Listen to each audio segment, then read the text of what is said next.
Bom dia a todos, que a paz do Senhor esteja convosco hoje e sempre. O tema do nosso devocional é a voz de Deus. O que nos separa da voz de Deus é darmos ouvidos a outras vozes além da dele. E a este fenômeno damos o nome de pecado. Não podemos descansar enquanto a nossa comunicação com Deus não for um diálogo. Um simples monólogo nunca será indício de uma verdadeira relação de comunicação bem-sucedida. Toda boa conversa tem falas, questionamentos, afirmações que são acompanhadas por respostas. E como tem sido a nossa comunicação com Deus nesses dias?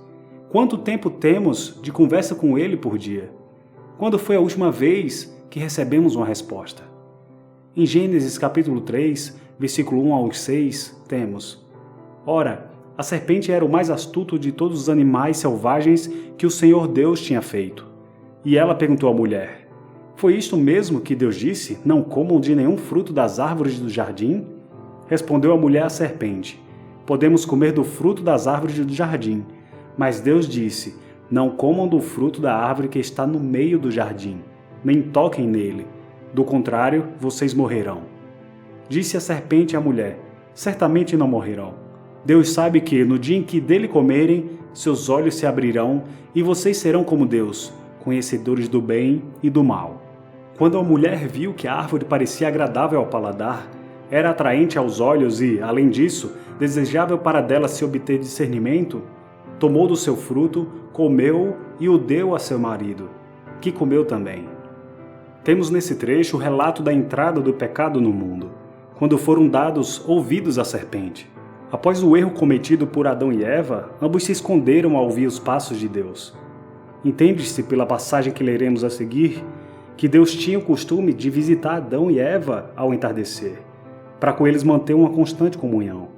Vejamos o que está em Gênesis capítulo 3, dos versículos 8 ao 10. E ouviram a voz do Senhor Deus, que passeava no jardim pela viração do dia, e esconderam-se Adão e sua mulher da presença do Senhor Deus, entre as árvores do jardim. E chamou o Senhor Deus a Adão, e disse-lhe: Onde estás? E ele disse: Ouvi a tua voz soar no jardim, e temi, porque estava nu, e escondi-me. Logo a seguir, Deus expulsa os dois do jardim do Éden. A partir desse momento, o que era uma comunicação clara mudou completamente. Vejamos o que há no capítulo 3, versículos 23 e 24 de Gênesis. Por isso o Senhor Deus o mandou embora do jardim do Éden para cultivar o solo do qual fora tirado. Depois de expulsar o homem, colocou a leste do jardim do Éden querubins e uma espada flamejante que se movia, guardando o caminho para a árvore da vida. O tempo tem passado e desde então o pecado tem sido acumulado em nossa história e é cada vez mais difícil discernir a voz de Deus em meio a tanto barulho que se acumula a mais barulho. Isso explica porque há tanto ceticismo em nossos dias. A grande maioria das pessoas nasce, vive e morre sem ouvir a voz de Deus ou ter sequer uma clara pista de que Ele existe. Alguns poucos ouvem ainda a sua voz, mas em momentos muito raros. Quantas vezes Abraão, o pai da fé, escutou a voz de Deus? Registradas na Bíblia, aproximadamente 7 a 8 vezes apenas. Falaremos sobre essa voz mais adiante. O termo religião vem da expressão religare, que significa religar. Não estou aqui defendendo uma religião, mas eu pergunto, o que precisa ser religado? A comunicação. E comunicação é comunhão. Deus nos espera para sentarmos à mesa e termos novamente uma boa conversa, ou seja, comunhão. Pergunto novamente, como tem sido nossa comunicação com Deus? Há ruído na mensagem? Será que o pecado em nossas vidas tem causado um ruído na mensagem, afetando assim a intenção comunicativa? Lembremos do relato da primeira pesca maravilhosa, para darmos continuidade a essa reflexão. Em Lucas 5, dos versículos 1 aos 6, encontramos: Certo dia, Jesus estava perto do lago de Genezaré, e uma multidão o comprimia de todos os lados para ouvir a palavra de Deus. Viu à beira do lago 2 barcos, deixados ali pelos pescadores, que estavam lavando as suas redes. Entrou num dos barcos, o que pertencia a Simão, e pediu-lhe que o afastasse um pouco da praia. Então sentou-se e do barco ensinava o povo. Tendo acabado de falar, disse a Simão: Vá para onde as águas são mais fundas. E a todos: Lancem as redes para a pesca. Simão respondeu: Mestre, esforçamo-nos a noite inteira e não pegamos nada. Mas porque és tu que está dizendo isto, vou lançar as redes. Quando o fizeram, pegaram tal quantidade de peixe que as redes começaram a rasgar-se. Notem que, ao se apoiar em seu próprio entendimento e experiência, Simão havia provado de muita frustração naquele momento. Tenho certeza que ele havia escutado muito os seus próprios pensamentos e de seus colegas sobre quais estratégias seriam as que levariam ao sucesso. Afinal, provavelmente todos ali eram pescadores com boa experiência. Sabe-se que esse tipo de ofício era ensinado de pai para filho, então o contato com a pesca não era novidade para ninguém ali. Percebem com a narrativa que as coisas mudaram completamente quando deram ouvido à voz de Jesus? O quanto temos dado ouvido à voz de Jesus? Será que somos o Simão no meio da noite, tentando de tudo e não pescando nada? Ou somos o Simão, já cansado e frustrado, que resolve confiar em Jesus e é abençoado por isto?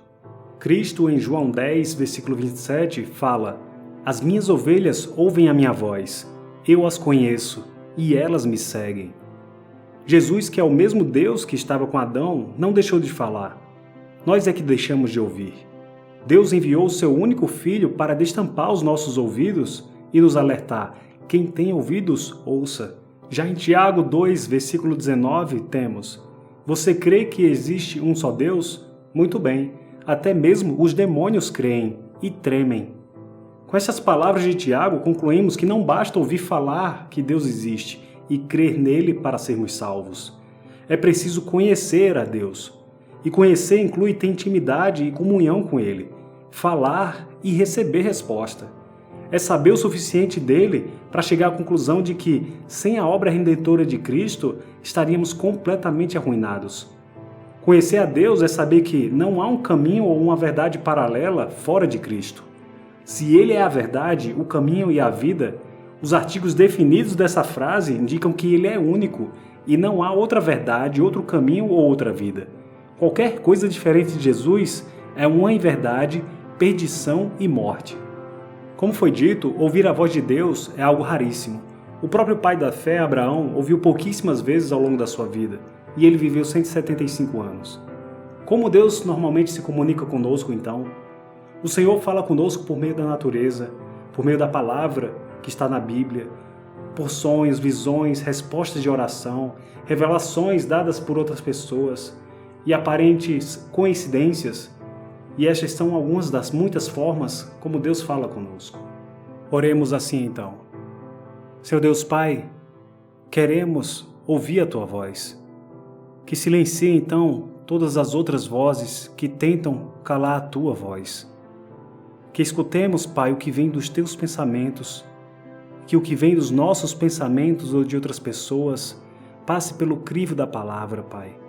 Pedimos que nos ajude a sermos sensíveis e estarmos sempre atentos ao que o Senhor tem para falar ao Teu povo. Meu Deus, e que não sejamos negligentes quando tivermos uma revelação da Tua parte, uma orientação vinda diretamente de Ti, Senhor. Que aprendamos, Pai, a ficarmos tranquilos, a silenciarmos o ambiente para que possamos escutar a Tua orientação, o Teu direcionamento. Sabemos que apenas o Senhor tem palavras de vida eterna e por isso damos glórias. Em nome de Jesus, é assim que oramos. Amém.